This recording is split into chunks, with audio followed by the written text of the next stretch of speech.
কাল লিনার বাসর রাত ছিল। ভোর হওয়ার আগেই সে পালিয়ে এসেছে। এসেই দরজা বন্ধ করে অন্ধকার ঘরে বসে আছে। মাঝে মাঝে কাঁচের জিনিসপত্র ভাঙার শব্দ শোনা যাচ্ছে। কখনো জোরে চিৎকার দিচ্ছে সে। লিনার মা আনোয়ারা বেগম দরজার সামনে দাঁড়িয়ে বললেন, একি রে মা, চলে এলি কেন? জামাই বেচারা কি ভাববে বল দেখি। মানুষটা এতক্ষণে বোধ হয় তোকে খুঁজতে বেরিয়েছে। লিনা হুড়মুড় করে দরজা খুলল, বলল, সে মানুষ? লিনার বাবা আনোয়ারা হোসেন ঘরে এলেন।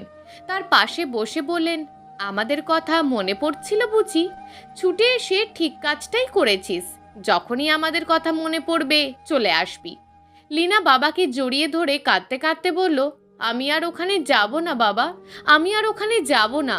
রুমা দরজা ঠেলেই উঁকি দিয়ে বলল, দুলাভাই এসেছে, বসার ঘরে আছে। আমি বসতে বলেছি। বলেছে আপ্পাকে নিয়ে যেতে এসছে, মিষ্টিও এনেছে। লিনা চোখ বড় বড় করে বলল, ওই লোকটা এখানেও এসে গেছে? যেতে বল ওকে, এক্ষুনি বেরিয়ে যেতে বল। আনোয়ারা বেগম শরবত হাতে নিয়ে বসার ঘরে প্রবেশ করলেন। আতিফ গড় গড় করে বলতে লাগলো, সকাল থেকে লিনাকে খুঁজে পাওয়া যাচ্ছে না। রাতে সে কেমন যেন অদ্ভুত আচরণ করছিল। আমি ভাবলাম নতুন বিয়ে হয়েছে তাই। আনোয়ারা বেগম শরবতের গ্লাস এগিয়ে দিতে দিতে বললেন, চিন্তা করো না বাবা, আজ পর্যন্ত আমাদের ছেড়ে কোথাও থাকেনি। হুট করে বিয়েটা হয়ে গেল, মানিয়ে নিতে কিছুটা সময় লাগবে। পরে সব ঠিক হয়ে যাবে। তবে আপাতত লিনা আমাদের সাথে থাক, তোমার আবার অসুবিধা হবে না তো? আতিফ ঢুকঢুক করে শরবত খেলো, বলল, না না, আপত্তি থাকবে কেন? আমার মনে হয় ওর শরীরটাও একটু খারাপ। যতদিন ইচ্ছে আপনাদের এখানে থাক, যখন মর্জি হবে আমাকে ফোন দেবেন, আমি নিতে আসব। আজ আসি? এখনই যাবে? খাওয়া দাওয়া করে যাও। বাসায় মেহমানরা এখনো যাননি, ওনাদের দেখাশোনা করতেও তো মানুষ দরকার। পরের বার খেয়ে যাব। বিকেলে দরজা জানালা বন্ধ করে বিছানায় পড়েছিল লিনা। মাথা ধরেছে, চুলগুলো টেনে ছিঁড়ে ফেলতে ইচ্ছে করছে। রুমা দরজায় টোকা দিয়ে বলল, আপা, তোর ফোন বাজছে। অনিচ্ছা সত্ত্বেও উঠে গেল লিনা। ফোন কানের কাছে ধরে থাকতেই অচেনা আওয়াজ। আকাশ থেকে নেমে এসেছে পরী, সত্যিকারের পরী। ডানা নেই, কাঁচা হলুদের মতন গায়ের রং, স্বচ্ছ দিঘির জলের মতন টলটলে চোখ, গোলাপি ঠোঁটের ওপর কালো এক বিন্দু তিল। একবার তাকালেই প্রেমে পড়ে যেতে ইচ্ছে হয়। আচ্ছা, কেমন আছো তুমি? লিনা কণ্ঠস্বর শুনে এতটা অবাক হলো যে মুখ ফুটে কিছু বলতেই পারল না। শুধু চুপচাপ ফোন কানের কাছে ধরে রাখলো। কেন জানি তার এখনো শুনতে ইচ্ছা করছে। মাথা ধরাটা হুট করে গায়েব হয়ে গেছে। শুনতে শুনতে সে জানালা খুলছে। বাইরে থেকে এক পলাশ বাতাস এসে লিনার সারা গায়ে ছড়িয়ে পড়ল। লিনা কি সত্যি এত সুন্দর? যদি তাই হয়, লোকটা জানলো কিভাবে এত কিছু? সে কি পূর্ব পরিচিত? লিনার এখন আয়নার সামনে গিয়ে দাঁড়াতে ইচ্ছে করছে। আরও একবার সেই কণ্ঠস্বর কানে বাজল, আচ্ছা, তোমার কোমরের কাটা দাগটা কিসের? লিনা চমকে উঠল। শাড়ির আঁচল সরিয়ে কোমরের কাটা দাগে হাত রাখল। ততক্ষণে তার বুকে উথাল পাথাল ঢেউ উঠেছে, নিঃশ্বাস ভারী হয়ে এসেছে। লোকটির মুখের গরম তাপ যেন সরাসরি লিনার গাল স্পর্শ করছে। লিনা চোখ বন্ধ করে ফেলল। রুমা লিনার গা ছুঁয়ে বলল, আপা, কার সাথে কথা বলছিস? মেহমানদের বিদায় দিতে দিতে রাত 12টা বেজে গেছে। পুরো বাড়ি এখন খালি। মাছি উড়ে গেলেও শব্দ শোনা যাচ্ছে। আতিফ বাতি নিভিয়ে ঘুমাতে যাচ্ছিল, তখনই ডোরবেল বাজল। অলসতা ঝেড়ে ফেলে সে দরজার সামনে গিয়ে দাঁড়ালো। দরজা খুলতেই দেখলো একটা লোক দাঁড়িয়ে দাঁড়িয়ে টলছে। আতিফ বলল, কে আপনি? লোকটি স্বাভাবিক ভঙ্গিতে বলল, আমি তানিম হাসান, মরা মানুষ চাপা দিই। আতিফ লোকটিকে এক নজর চেয়ে দেখল, বলল, এত রাতে কেন এসেছো? এখানে তো কেউ মরেনি। লোকটি মুচকি হেসে বলল, মরেনি তো কি হয়েছে, মরবে। আতিফ ভাবল লোকটা হয়তো পাগল কিংবা নেশা টেশা করেছে, তাই দরজা আটকাতে যাচ্ছিল। তখনই লোকটা বলল, নীলাকে বিয়ে করেছেন শুনলাম, তাই এসেছি। আতিফ ভুরু কুচকে বলল, লিনার সাথে আপনার কি সম্পর্ক? আমি লিনার প্রথম স্বামী। আতিফ তাচ্ছিল্য করে হাসল, আপনার কাছে দেবে লিনার বিয়ে? দেশে কি পুরুষ মানুষের এতই অভাব? আগে ওই কাজ করতাম না, এখন করি। একসময় আমার সব ছিল। লিনাকে বিয়ে করার পর থেকে সব শেষ হয়ে যেতে লাগলো। আজ আমি নিঃস্ব। আপনি ভাবছেন আমি এসব মন গড়া কথা বিশ্বাস করব? না করলেও কিছু করার নেই। তবে শুনে রাখুন, আমার ঘর থেকে বিয়ের পরের দিনই সে পালিয়েছিল। তৃতীয় দিন আমার মা মারা যান। শুনেছি আপনার ঘর থেকেও আজ পালিয়েছে, কিন্তু আমার মা তো গত 2 বছর আগে মারা গেছেন। ও, তাহলে অন্য কোনো আপনজন হারাতে চলেছেন। এত জোর দিয়ে কিভাবে বলতে পারছেন আপনি? বিশ্বাস হচ্ছে না তো? লিনার কোমরে একটা কাটা দাগ আছে, জিজ্ঞেস করবেন ওটা কিসের। বলেই লোকটা চলে যেতে লাগলো। আতিফ পিছন থেকে ডাকলো, ওর কোমরের কাটা দাগ আপনি কিভাবে জানলেন? এই যে, দাঁড়ান দাঁড়ান বলছি। আপনি কিভাবে জানেন ওসব? সবার জীবনে একবার প্রেম আসে। লিনার হয়তো আজ এসেছে, হয়তো এক্ষুনি। লিনা বসে বসে ভাবছিল লোকটার কথা। এই প্রথমবার ফোনে কারোর কণ্ঠ এত ভালো লাগলো তার। মনে হচ্ছিল লোকটা কবিতার লাইন গড় গড় করে পড়ে শোনাচ্ছে, আর লিনা মুগ্ধ নয়নে দাঁড়িয়ে দাঁড়িয়ে দেখছে। আচ্ছা, লোকটা কি কবি? না হলে এত সুন্দর করে বর্ণনা দিল কিভাবে? তার গায়ের রং, চোখ, ঠোঁট, কোমর। লজ্জা পেলে লিনার চোখের পাপড়ি দ্রুত লাফাতে থাকে। আজ লাফাচ্ছে। শত চেষ্টা করেও স্বাভাবিক করা যাচ্ছে না। লিনা ধীর পায়ে উঠে জানালার সামনে গিয়ে দাঁড়ালো। মনে মনে ভাবলো, যদি এখনই ঝপ করে বৃষ্টি নামতো। এখন তো শীতকাল। সন্ধ্যা নামার সাথে সাথে কুয়াশা পড়তে শুরু করেছে। রাস্তায় টিমটিমে আলো। যেদিকে চোখ যায় শুধু কুয়াশা আর কুয়াশা। তবু মনে হলো ল্যাম্পপোস্টের নিচে কেউ একজন দাঁড়িয়ে আছে। ফোন বাজতেই লিনার বুক কেঁপে উঠল। সেই লোকটা নয় তো? রিসিভ করতেই ওপাশ থেকে, এই শীতের সন্ধ্যায় আমার বৃষ্টিতে ভিজতে ইচ্ছে করছে। ইচ্ছে করছে ভিজতে ভিজতে জোছনা দেখি, সেই জোছনার আলো গায়ে মাখি সারা রাত। কিন্তু শীতকালে বৃষ্টি আসবে কিভাবে? লিনা বিস্মিত হলো। এ কি, লোকটা লিনার মনের কথা জানলো কিভাবে? টেলিপ্যাথি নয় তো? একদিন মাঝ রাতে নীরবে আসবো। তুমি তখন চুপটি করে ঘুমিয়ে আছো। দরজা ভিতর থেকে বন্ধ। তবুও আমি আসবো। চুপচাপ ধীর পায়ে এসে তোমায় কোলে তুলে নেব। তারপর যখন তুমি চোখ খুলবে, চারপাশে অচেনা দেওয়াল, অচেনা আসবাবপত্র, পায়ের নিচে অচেনা কার্পেট। তুমি তখন এ ঘর ও ঘর ছুটতে থাকবে। একসময় সিঁড়ি বেয়ে ছাদে উঠবে। দেখবে নির্জন পাহাড়ের চূড়ায় মাথায় উঁচু একটা বাড়ি দাঁড়িয়ে আছে। একলা একটা বাড়ি। যতদূর চোখ যায় জনমানবের চিহ্ন মাত্র নেই। সেই একলা বাড়ির ছাদে একা একা দাঁড়িয়ে আছো। তুমি যখন চিৎকার দেবে, দূর দূরান্ত পর্যন্ত তোমার গলার আওয়াজ পৌঁছাবে, কিন্তু কেউ সাড়া দেবে না, একটা পাখিও না। আমি তখন তোমার সামনে গিয়ে দাঁড়াবো। ফোন কেটে দীর্ঘশ্বাস ছাড়ল লিনা। একতরফা কোনো কিছুই তার ভালো লাগে না, হোক না তা ভালোবাসা, ঘৃণা বা অন্য কিছু। আরও একবার ফোন বাজলো। লিনা ক্লান্তি ভরা শরীর নিয়ে বিছানায় গিয়ে বসলো। রিসিভ করতেই, আচ্ছা, তোমার কি মনে হয় না তুমি পৃথিবীর সবচাইতে সুন্দরী? তোমার কি কখনোই মনে হয়নি তোমাকে কেউ একজন চুরি করে নিয়ে যাবে? কিংবা আয়নার সামনে দাঁড়ালে কখনো মনে হয়নি এই অপার সৌন্দর্যে কারোর নজর লেগে যেতে পারে? আচ্ছা, তোমার সৌন্দর্য কি সত্যিকারের পরীদের মতন, নাকি তার চেয়েও বেশি? লিনা কিছু বলছে না, চুপচাপ শুনছে শুধু। বললে না তো তোমাকে হঠাৎ তুলে নিয়ে গেলে খুশি হবে কি না? লিনা শুধু বলল, মোটেও খুশি হব না। তাই? তাহলে দরকার নেই, নেব না। আচ্ছা, তোমার গলায় তাবিজ ঝোলানো দেখলাম। শুনেছি ভূতের ভয় থাকলে অনেকে গলায় তাবিজ ঝুলিয়ে রাখে। তুমি কি ভূতে বিশ্বাস করো? লিনা এক টানে গলার তাবিজ ছিঁড়ে টেবিলের উপর রেখে বলল, আমার গলায় তাবিজ নেই। সেদিনের পর থেকে 3 দিন হতে চলল আতিফের ঘুম নেই। চোখ বন্ধ করলেই সেই লোকটার মুখ ভেসে উঠছে। সে বলছে আতিফ তার প্রিয়জন হারাতে চলেছে, কিন্তু কাকে হারাতে চলেছে তা বলে যায়নি। হতে পারে লোকটা মাতাল কিংবা পাগল, কিন্তু লিনার কথা যা বলছে তা কিন্তু মিথ্যে নয়। সত্যি লিনার কোমরে কাটা দাগ আছে। লিনার কোমরের কাটা দাগ লোকটা কিভাবে দেখলো? এই কথাটা ভীষণ ভাবাচ্ছে তাকে। ভাবতে ভাবতে একসময় স্থির করলো লোকটার সাথে দেখা করবে। কিন্তু তার ঠিকানা তো আতিফের কাছে নেই, শুধু নাম জানা আছে, তানিম হাসান। ভারী কাপড় গায়ে দিয়েই রাতে বেরিয়ে পড়ল আতিফ। যেতে হবে সেই জায়গায় যেখানে লাশ দাফন করা হয়। লোকটাকে খুঁজে বের করার এটাই একমাত্র রাস্তা। নির্জন রাস্তা, আশেপাশে বাড়িঘর নেই, আছে শুধু গাছপালা। ঘন জঙ্গল পেরিয়ে সেই স্থানে প্রবেশ করতেই চোখে পড়ল অন্ধকারে কেউ একজন দাঁড়িয়ে।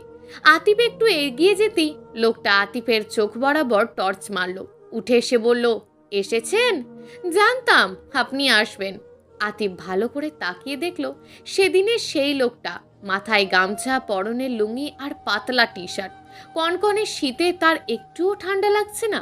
আতিফ বলল, চাপা দেওয়ার ব্যবস্থা করছেন কেন? একটা মানুষের জন্য, আজ রাতেই মরবে, তখন আমি ঘুমিয়ে পড়ব, তাই আগে ভাগে ঠিক করে রাখছি। আপনি হঠাৎ রাত্রের বেলা এখানে? ভয় ডর নেই নাকি আপনার? লিনার ব্যাপারে জানতে এসেছি।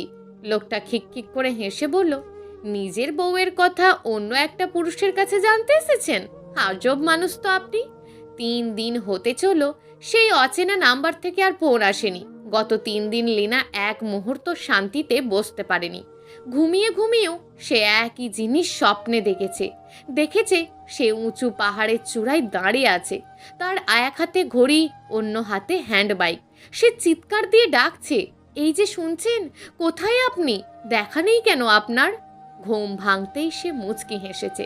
মাঝে মাঝে ইচ্ছে করছে সত্যি সত্যি ছুটে যেতে তার কাছে, খুব কাছে গিয়ে বলতে, কি হলো, হঠাৎ চুপ করে গেলেন যে? সন্ধ্যার পর লিনার অস্থির লাগছে।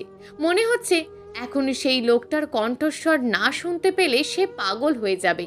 রাগে ফুঁসতে ফুঁসতে যে ফোন হাতে নিল, মনে মনে ভাবল লোকটাকে আচ্ছা করে বকা দেব, কিন্তু হলো তার উল্টো।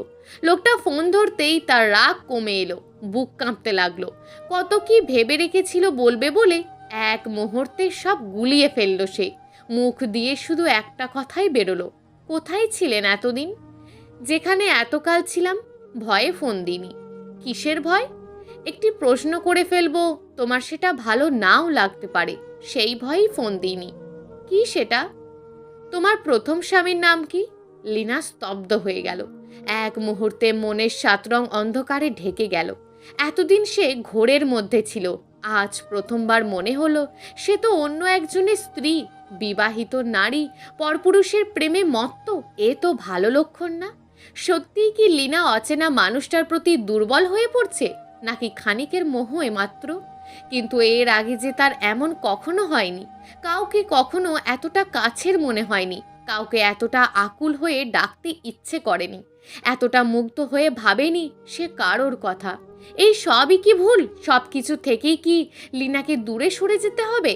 সব ভালো লাগা চাপা দিতে হবে তার? মেয়েদের বিয়ের পর বাপের বাড়ি আর নিজের থাকে না, বাপের বাড়ির মানুষরাও তখন পরিবর্তন হয়ে যায়। লিনার ক্ষেত্রেও তাই হলো। কদিন ধরে লিনার মায়ের ব্যবহার অবিশ্বাস্য পরিবর্তন হয়েছে। আজ তো মুখের ওপর বলেই দিলেন, এখানে বসে আছিস কেন? বিয়ে দিয়েছি এখানে বসে থাকার জন্য? লিনা রাগে ক্ষোভে ব্যাগ গুছিয়ে চলে এসেছে। আতিফ তাকে দেখেই অবাক, একের পর এক প্রশ্ন করেই চলেছে। লিনা জবাব দেয়নি, চুপচাপ মুখ কালো করে হাঁটু ভাঁজ করে বিছানায় বসে আছে।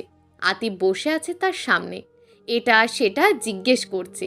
লিনা জবাব দিচ্ছে না, এতে বিন্দু মাত্র সংকোচ না করে একের পর এক প্রশ্ন করেই যাচ্ছে সে। লিনা হঠাৎ চোখ রাঙিয়ে বলল, আপনি সেদিন আমাকে চড় মেরেছিলেন কেন?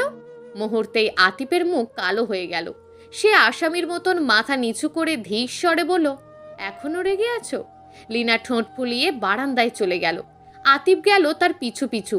সূর্য ডুবি ডুবি করছে, একটু পর অন্ধকার নামবে। বারান্দায় একজোড়া চড়ুই পাখি ছিল, লিনার পায়ের শব্দ পেয়ে উড়ে গেল। উড়ে যে কোথায় চলে গেল লিনা আর দেখতে পেল না। এদিক ওদিক তাকিয়ে পিছন ফিরতেই আতিফের সাথে ধাক্কা খেলো।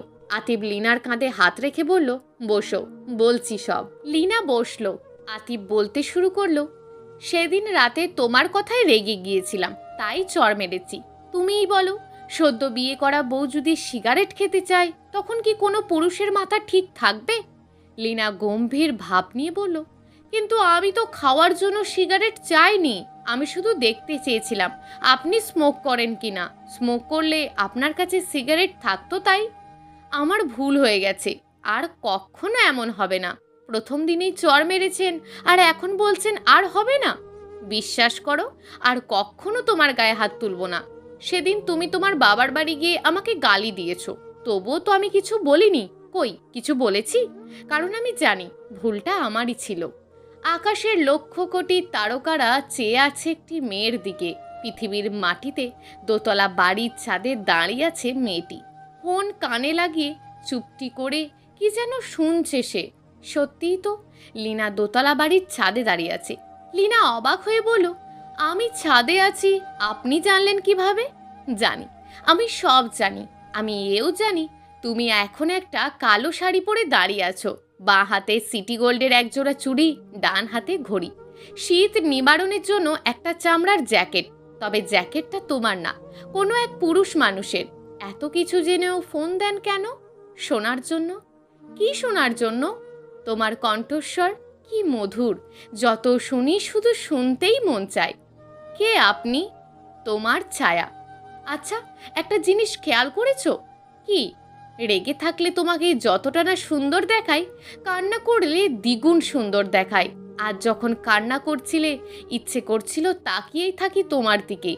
আজ কেঁদেছি তাও জানেন আপনি? বললাম তো সব জানি। লীনা আমতা আমতা করে কিছু একটা বলতে যাচ্ছিল, তখনই ফোনের ওপাশ থেকে, আর কতক্ষণ ছাদে দাঁড়িয়ে থাকবে? নিচে এসো, খাবার রেডি। লীনা চেঁচিয়ে বলল, কি? তার মানে অচেনা নাম্বারে এতদিন যার সাথে কথা বলেছে সে আর কেউ না, আতিফ নিজেই ছিল? গোপনে গোপনে এতবার সে আতিফের প্রেমে পড়েছে? এতবার যাকে ভেবেছে সে আতিফ? লীনা ধীর পায়ে সিঁড়ি বেয়ে নিচে নেমে এলো। টেবিলে খাবার সাজিয়ে বসে আছে আতিফ। লীনাকে দেখে বলল, বসো। লীনা বসতে বসতে বলল, এতদিন আপনিই আমাকে ফোন দিয়েছেন? আতিফ লীনার প্লেটে ভাত দিতে দিতে বলল, কেন, আমি ফোন দিতে পারি না? বিছানায় কাত হয়ে শুয়ে আছে, এক দৃষ্টিতে লীনার দিকে তাকিয়ে আছে আতিফ। তার সামনে ঘুমের ভান ধরে আছে লীনা। সে মাঝে মাঝে চোখ টিপে টিপে দেখছে আতিফের মুখ। হঠাৎ উঠে বসলো, বলল, একটা কথা বলি। আতিফ খানিকটা ইতস্তত শুরু করলো। হুট করে লীনা বসে উঠবে তা হয়তো ভাবেনি সে। কিছুক্ষণ পর বলল, একটা কেন, হাজারটা বলো। তার আগে কথা দিন কখনো আমাকে ছেড়ে যাবেন না। আচ্ছা, কথা দিলাম। লীনা ভয়ে ভয়ে বলল, এর আগে আমার একবার বিয়ে হয়েছিল। আতিফ তাচ্ছিল্য করে বলল, ও এই কথা, আমি জানি তো। লীনা ভুরু কুঁচকে বলল, আপনি জানেন? কিভাবে জানেন? তানিম আমাকে সব বলেছে। বেচারা নিজের দোষে ব্যবসায় লস করে তোমার ওপর দায় চাপাচ্ছে। এ যুগে কেউ এসব কুসংস্কার বিশ্বাস করে? লীনা বিছানা ছেড়ে নামলো, ধীর পায়ে বারান্দায় গিয়ে দাঁড়ালো। আতিফ লীনার গায়ে জ্যাকেট পরিয়ে দিয়ে বলল, কি শীত পড়েছে বাবা, ঠান্ডা লাগাতে এক মুহূর্ত লাগবে না। লীনা চুপচাপ হেঁটে বেরিয়ে গেল। আতিফ কিছুক্ষণ বারান্দায় দাঁড়িয়ে থাকলো। তারপর লীনাকে খুঁজতে খুঁজতে সিঁড়ি বেয়ে ছাদে উঠল। দেখলো ছাদের রেলিংয়ে বসে আছে লীনা। একটু এদিক সেদিক হলেই ছিটকে পড়বে। আতিফ দ্রুত এগিয়ে যাওয়ার জন্য পা বাড়াচ্ছিল, তখনই লীনা বলল, এগোবে না, আর এক পা এগোলে ছাদ থেকে ফেলে দেব। আতিফ বলল, কি বলছো লীনা, কাকে ফেলে দেবে? লীনা রেলিংয়ের বসে পা দোলাতে দোলাতে বলল, তোমার বউকে। সে এখন আমার কাছে বন্দি। আমার বউকে ফেলে দেবে মানে? কে তুমি? আমি ভূত, বলে নেমে এলো লীনা। আতিফের সামনে এসে ফিক করে হেসে ফেলল, বলল, ভয় পেয়েছেন? আতিফ লম্বা নিঃশ্বাস ছেড়ে বলল, এমনিতে আমি ভূতে বিশ্বাস করি না, তবে এখন মনে হচ্ছিল চোখের সামনে ভূত দেখছি, ভয় পাইয়ে দিচ্ছিলে, উফ। লীনা আতিফের চোখের দিকে চেয়ে বলল, ভেবেছিলাম আপনি খুব সাহসী, কিন্তু আপনি তো এক্কেবারে ভীতু। প্রিয় দর্শক, এই গল্পটা আপনাদের কেমন লাগলো তা অবশ্যই একটি কমেন্ট করবেন। আর যদি গল্পটা আপনাদের ভালো লেগে থাকে তাহলে ভিডিওটিতে একটি লাইক করে দেবেন এবং এই ধরনের ভিন্ন স্বাদের গল্প শোনার জন্য চ্যানেলটিকে অবশ্যই সাবস্ক্রাইব করে আমাদের সঙ্গে যুক্ত থাকুন।